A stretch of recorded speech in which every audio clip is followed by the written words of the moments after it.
posisi yang naik. Jadi kurang dari 5% yang cerebral palsy itu menetap pada hipotonus. Seringkali mereka tonus itu meningkat, jadi posisinya adalah spastis. Maka besok kalau teman-teman ketemu kasus cerebral palsy, seringkali yang akan datang ke kalian posisinya adalah spastisnya meningkat, biasanya gitu. Jadi tonus ototnya meningkat. Maka yang pertama harus kita lakukan adalah ya kita turunkan dulu spastisnya atau kita kontrol dulu spastisnya dengan cara yang tadi sudah saya sampaikan. Kalian nyaman yang mana, monggo bebas. Kayaknya saya kok lebih nyaman, lebih pede kalau pakai masas ya Bu. Boleh, mau dimasas juga nggak apa-apa. Saya lebih nyaman, lebih pede kalau pakai gentle stretching gitu. Jadi stretchingnya harus dengan lembut gitu. Oke, nggak apa-apa, nggak masalah gitu ya. Bebas kamu pilih yang mana, yang menurut kalian paling efektif, dan tentu saja harus ada evidence base-nya. Jadi nggak asal saja. Nah, mau mulainya dari mana Bu sebaiknya gitu kan ya? Mau mulainya dari mana? Apakah dari kepala dulu atau dari tangan dulu atau shoulder dulu atau yang lain-lain gitu ya? Teman-teman bisa pakai prinsip tumbuh kembang, prinsip pertumbuhan dan perkembangan. Apa kemarin prinsipnya? Arahnya apa? Cephalocaudal atau proximodistal. Jadi kita boleh lewat kepala leher dulu, baru ke area trunk dan ke area kaudal, dan juga kita boleh lewat area proksimal dulu, area pangkal, baru ke arah ujung. Gitu ya. Itu akan lebih memudahkan teman-teman. Jadi secara prinsip itu harus dihafalkan. Kalau kita pengen ngelatih anak ini bisa, misalnya kamu pengen ngelatih pakai puzzle gitu ya, misalnya barang-barang kecil-kecil gini, kayak meja, anak didudukkan, terus pengen pakai puzzle gitu, pengennya puzzle ini anak bisa ngambil puzzle dipindah ke sini, misalnya kayak gitu. Itu kan udah motorik halus ya, kekuatan otot-otot intrinsik, otot-otot kecil jari tangan. Kalau pengen ngelatih ke arah sana, kuatkan dulu area atasnya. Posisinya kalau misalnya terangnya aja masih seperti ini, bahu anak ini masih spastis, rounded ke depan, mau ngangkat nggak bisa, tapi kalian sudah pengen ngelatih yang bawah ini, nggak akan optimal teman-teman, dan akan jauh lebih susah. Perbaiki dulu badannya, tegakkan badannya, perbaiki area proksimalnya dulu, latihan bahunya, mobilisasi bahunya, kemudian turun ke siku, baru dilatih yang kecil-kecil area bawah. Sama ketika kita menurunkan spastis juga sama. Jadi kita mulai dulu aja area atasnya dulu, baru nanti turun ke bawah, turun ke yang otot-otot kecil. Kaki juga sama, kita bisa lewat area hip dulu atau mungkin pelvis dulu gitu ya. Hip, kemudian lutut, baru turun ke ankle. Begitu pula pada area pusat tubuh ya, di area trunk kita. Sebelum kita mulai ke area trunk, tentu kita harus perbaiki dulu kepala dan lehernya. Kepala dan leher kemarin sudah sempat kita spill dulu pakai capital flexion. Pegangan ada di oksipital gitu ya, pegangan ada di oksipital. Kemudian kita mulai belajar memobilisasi servikalnya. Ke arah mana? Fleksi, ekstensi, side fleksi, rotasi gitu ya. Pokoknya semua arah yang bisa dilakukan oleh si servikal. Oke, lakukan seperti itu. Kemudian seringkali pola spastis itu ke arah ekstensi kayak gini teman-teman. Jadi sulit sekali untuk membuat anak itu ke arah fleksi ke depan, karena otot-otot ekstensornya lebih kencang, otot-otot abdominalnya yang depan dia lemah. Maka kita boleh latihan capital fleksi itu tadi. Selain mobilisasi servikalnya, kita pegang oksiputnya, kemudian kita bawa ke arah fleksi seperti ini. Ya, jadi mulai dari kepala lehernya dulu kita perbaiki secara pasif dulu, nggak apa-apa ya, secara pasif dulu, oke. Kemudian nanti ke area bahu turun ke bawah, pelvis turun ke bawah. Udah selesai itu, nggak ada pertanyaan tentang itu ya, sudah clear, gampang. Kemudian kita bisa lanjutkan ke mobilisasi toraks.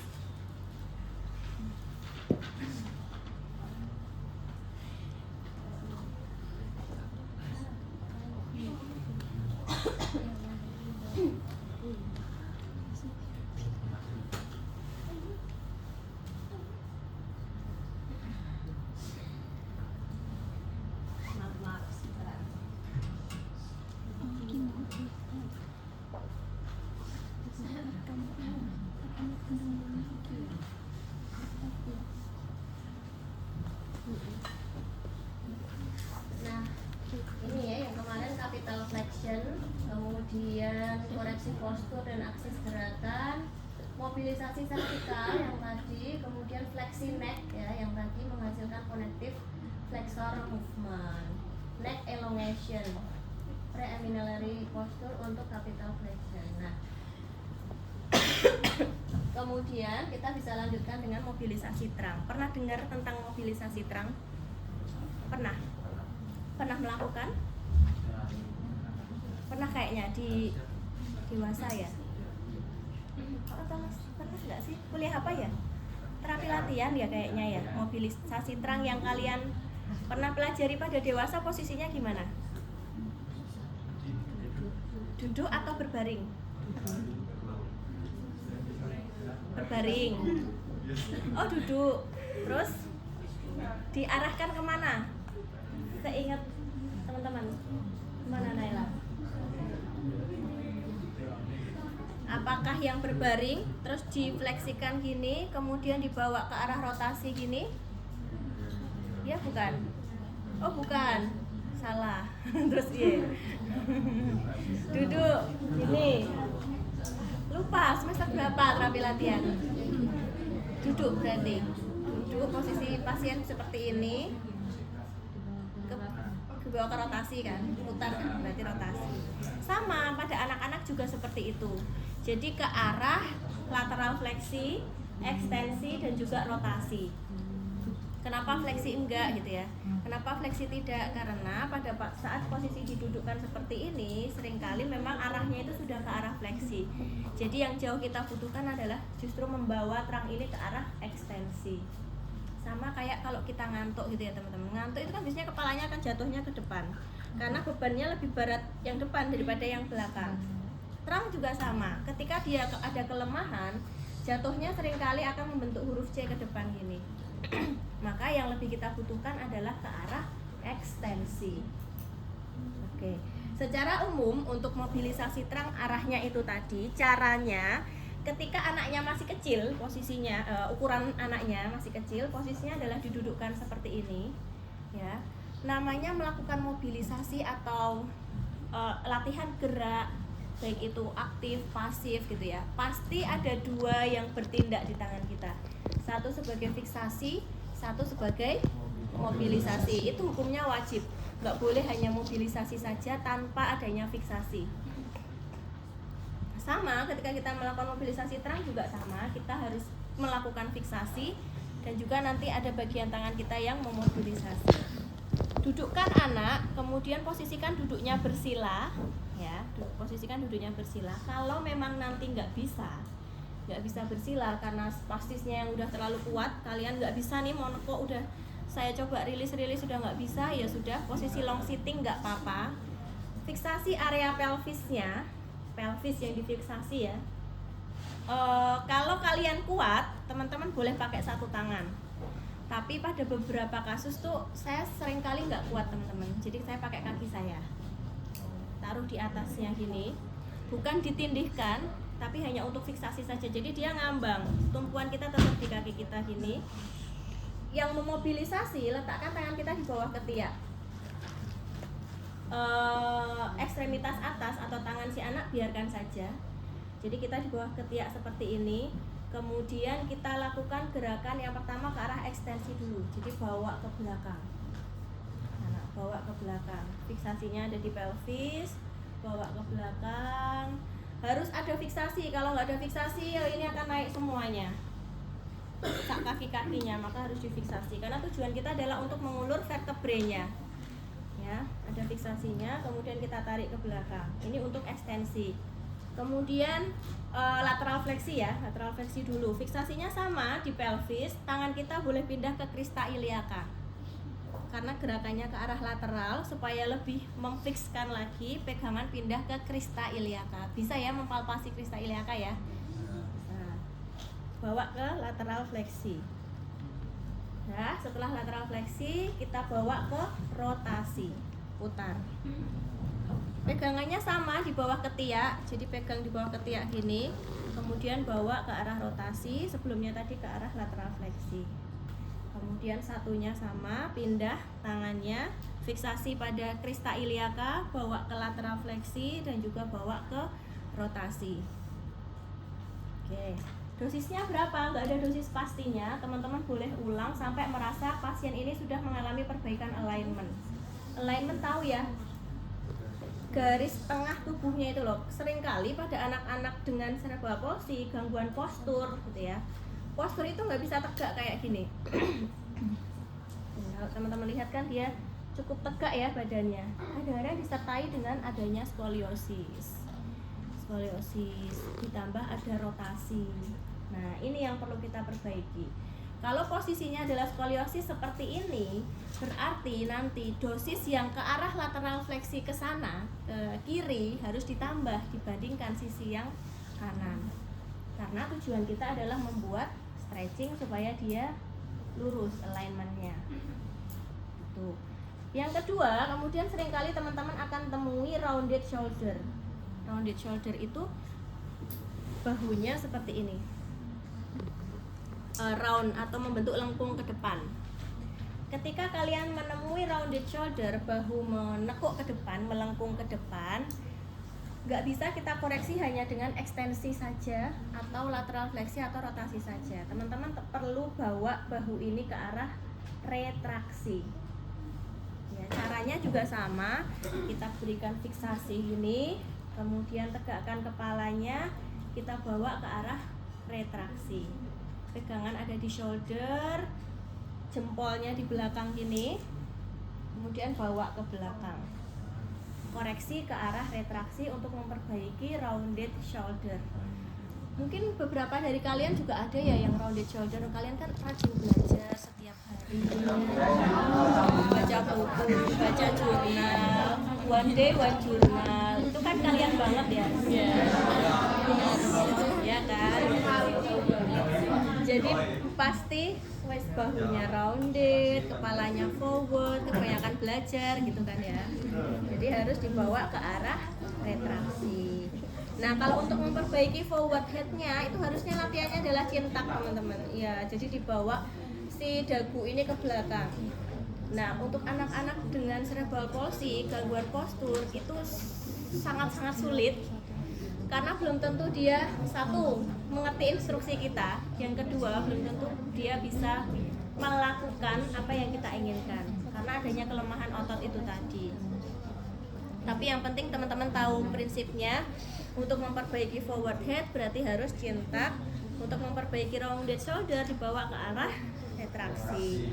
Jadi kalau ini sudah ke arah retraksi itu otomatis nanti terangnya juga akan ikut tegak.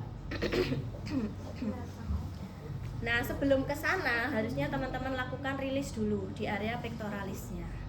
Nah, kemarin saya sudah cerita pola spastisnya adalah endorotasi, protraksi gitu ya. Pasti pectoralisnya tightness banget. Jadi kalau kalian palpasi udah tegang sekali di situ. Boleh dimasaj dulu, di GTO dulu juga boleh, dimobilisasi gitu ya. Oke. Oh ya, terus kemudian sedikit mengulang yang mobilisasi kemarin. Karena pola spastis itu kebanyakan ke arah endorotasi, baik itu pada upper extremity maupun pada lower extremity, sehingga mobilisasi yang teman-teman lakukan banyakin ke arah eksorotasinya ya, ke arah keluar. Jadi misalnya mau memobilisasi area shoulder, eksorotasi dosisnya ditambah dibandingkan yang endorotasi, karena polanya sudah ke arah endo. Pola spastis itu kan sama kayak pasien stroke. Mungkin pasien stroke kalian sudah ada bayangan ya. Dia tangannya seperti ini, kakinya juga ke dalam gini, semi fleksi, plantar fleksi gini. Maka mobilisasinya bawanya ke arah exo. Kaki juga sama, bawa ke arah exo. Ini yang lebih banyak. Oke gitu. Sama lagi ya. Koreksi alignment memunculkan connective movement, mengontrol spasisitas. Oke. Itu untuk mobilisasi terang. Nah, pada gambar di depan itu bayinya masih kecil banget teman-teman. Teman-teman amati di sana ada skoliosisnya. Ini membentuk huruf C, tanda-tanda sini ya. Nah, yang di bawah ini sebagai fiksasinya, nanti tangan yang di atas ini sebagai mobilisasinya. Jadi ini nanti akan dibawa ke arah lateral sisi dextra sana. Tujuannya adalah untuk memperbaiki atau stretching di area sini. Nah, perlu teman-teman ketahui bahwa latihan ini kan sifatnya pasif. Pasien itu enggak bergerak aktif gitu ya, enggak bergerak aktif. Jadi daya tahannya atau efek jangka panjangnya kurang optimal memang. Efek jangka panjangnya kurang optimal karena sifatnya pasif. Jadi kita hanya memperbaiki di sesaat saja. Nah, seharusnya nanti dilanjutkan dengan latihan aktif oleh pasien. Nah, latihan aktif itu yang cukup sulit kalau pada anak-anak cerebral palsy karena mereka memang belum mampu untuk menggerakkan itu. Tapi nggak apa-apa, tetap harus kita lakukan. Nah, sudah kita preparationnya sudah, mobilisasi, terus kemudian dilakukan mobilisasi terang. Selanjutnya adalah kita mulai masuk ke stimulasi dan fasilitasi. Stimulasi dan fasilitasi. Nah, ini yang saya bilang bisa dipakai di semua kasus apapun. Delay development juga, cerebral palsy juga, apalagi ya, brachial plexus injury juga bisa, dan lain sebagainya. Nah, di situ disampaikan head neck kontrolnya dulu. Kenapa? Karena tadi cephalocaudal. Jadi yang pertama diperbaiki adalah kemampuan kepala dan lehernya dulu. Mau ngelatih duduk tapi kepalanya kalau didudukkan masih kayak gini ya sulit. Kepalanya kalau ditegakkan masih ke belakang sana ya nggak bisa. Mau ngelatih anak supaya mobilitas ekstremitasnya baik, kemampuan fungsional tangannya baik, tapi kondisi kepala lehernya masih seperti ini, tentu nggak optimal. Jadi harus ditegakkan dulu. Nah, caranya gimana gitu ya? Caranya gimana? Kalau di situ posisi pasiennya udah duduk. Padahal nggak semua pasien udah bisa duduk.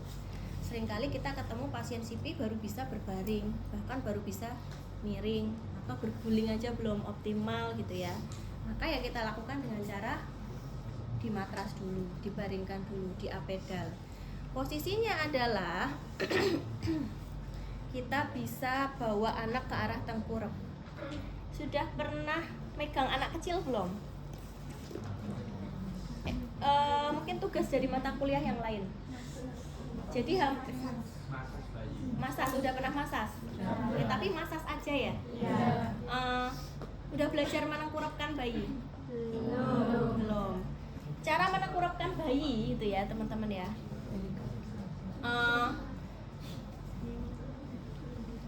Posisinya misalnya terlentang gini, kita bisa lewat pelvisnya dulu. Posisikan tangan bisa diluruskan atau dibawa naik ke atas. Ya, bawa naik ke atas dari pelvis, kita rotasikan ke sana, kemudian kita bantu ke sana.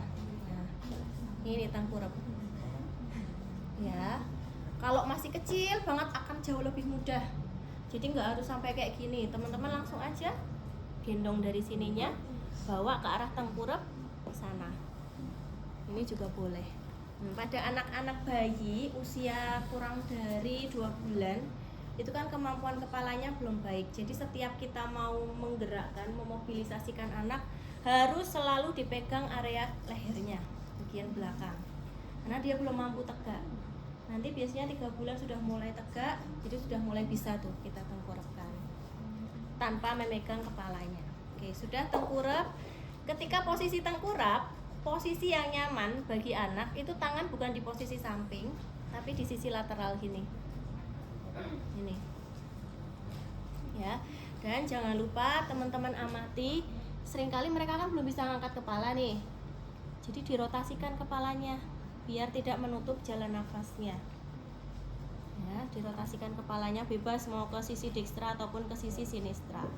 Oke, kalau sudah ke posisi tengkurap, target kita adalah anak ini akan kita kuatkan ngangkat kepalanya, gitu ya. Kemampuan head controlnya pengen kita tingkatkan. Teman-teman sudah belajar milestone normal dengan Pak Yuli? Sudah. Kemampuan setelah tengkurap mau ngangkat kepala itu apa?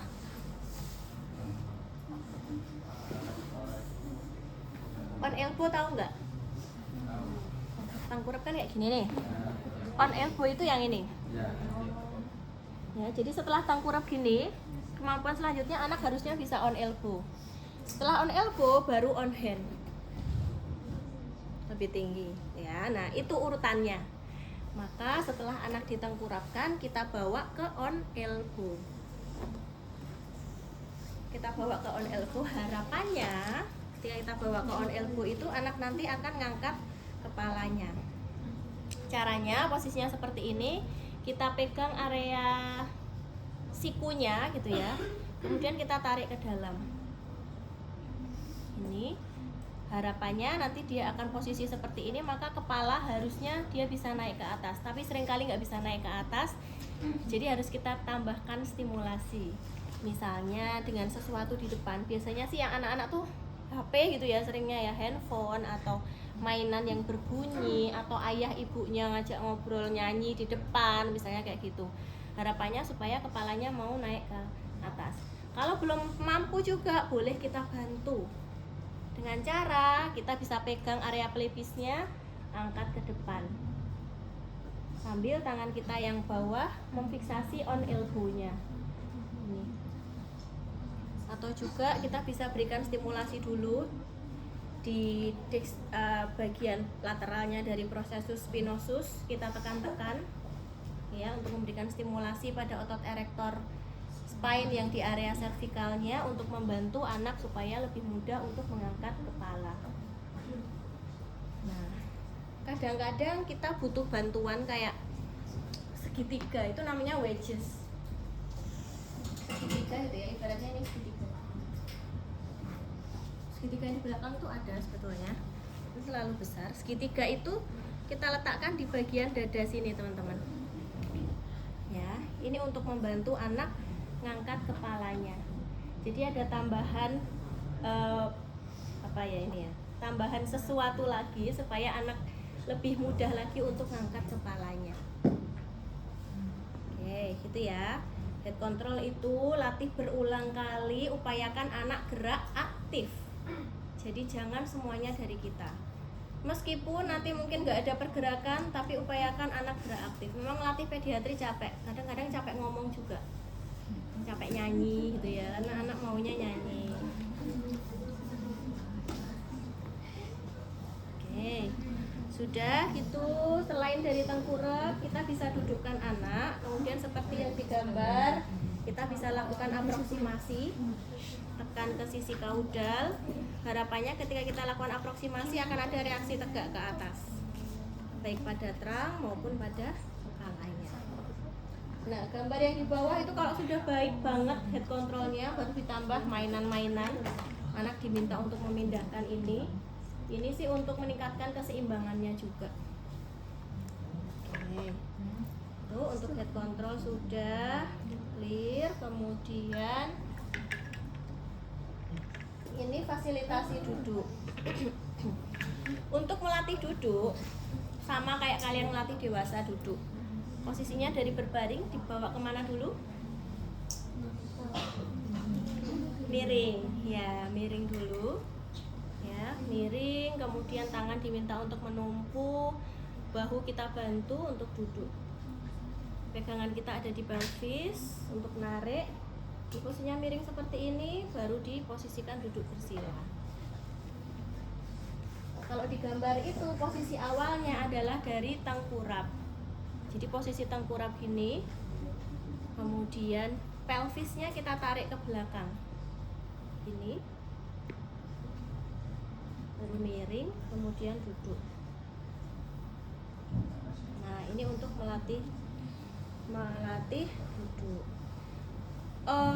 Melatih duduk baru bisa kita lakukan kalau step sebelumnya sudah bisa ya. Jadi kalau anak sudah bisa berguling, sudah bisa tengkurap, ngangkat kepala, baru kita lanjutkan latihan untuk bisa duduk mandiri. Tapi walaupun anak belum mampu berguling, kontrol kepalanya belum bagus, boleh aja kita dudukkan. Gak usah nunggu sampai anak bisa berguling dulu baru kita dudukkan, baru kita berdirikan gitu, enggak apa-apa diberikan. Hanya saja tujuannya kan berbeda, bukan untuk anak bisa mampu duduk sendiri. Nah, nanti kalau sudah didudukkan, boleh ditambah aproksimasi lagi untuk menambah reaksi tegaknya. Boleh digoyang-goyangkan lagi. Ini kalau ini untuk sekalian stretching, jadi di depan ditambahin bola.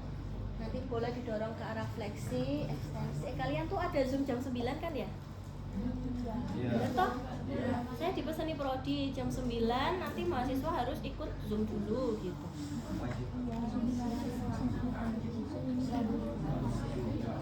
Rada leke. Iya, Soleta, bener, katanya Soleta. Ini untuk keseimbangan duduk ya. Bisa pakai bola juga. Nah, kalau kayak gini posisinya sih biasanya kalau kemampuan fungsionalnya sudah baik teman-teman. Tapi kalau masih di tahap apedal, kita belum bisa bawa ke keseimbangan duduk. Oke. Nah, kemarin kan kita bahas tentang developmental delay ya. Kalau developmental delay biasanya progresivitasnya lebih tinggi dibandingkan cerebral palsy.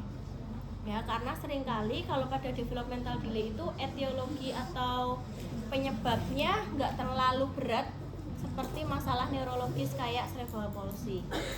Jadi seringkali pasien-pasien anak dengan diagnosis global developmental delay atau developmental delay itu penyebabnya nggak terlalu berat, maka untuk progresivitasnya akan lebih baik dibandingkan pada anak-anak gangguan neurologis.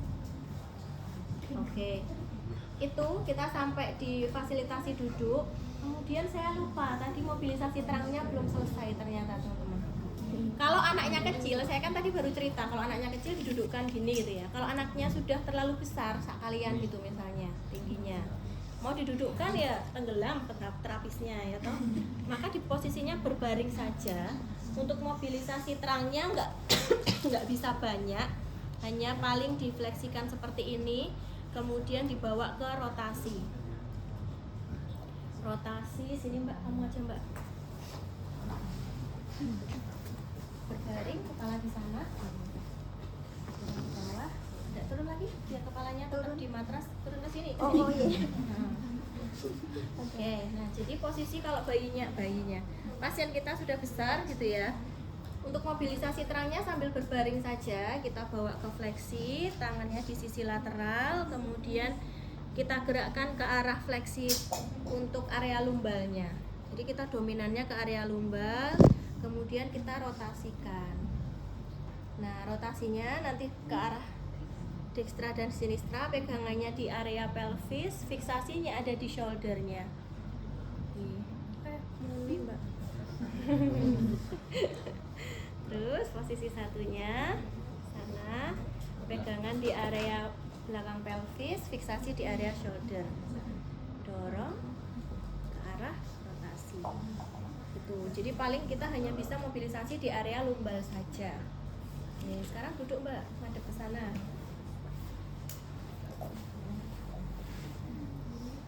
Kemudian kita bisa dudukkan, kalau bisa didudukkan gitu ya, bisa pakai bola, bisa pakai kaki kita untuk membawa ke arah lateral fleksi.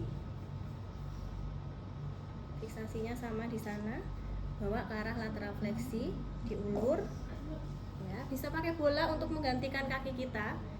Ya, satunya. Ini.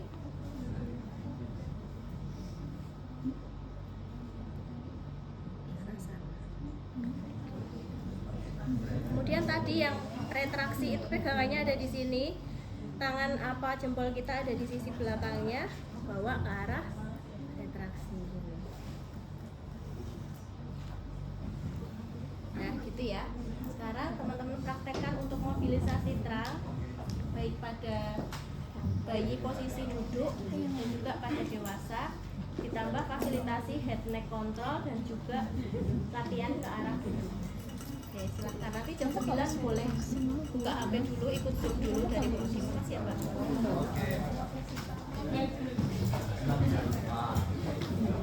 Lagi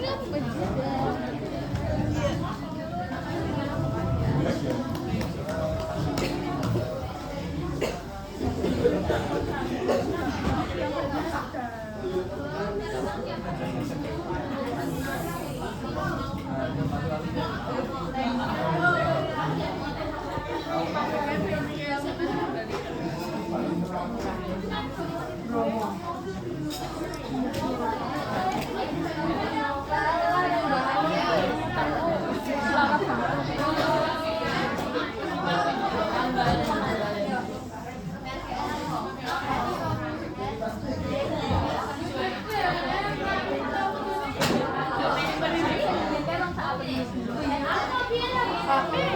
Oh iya.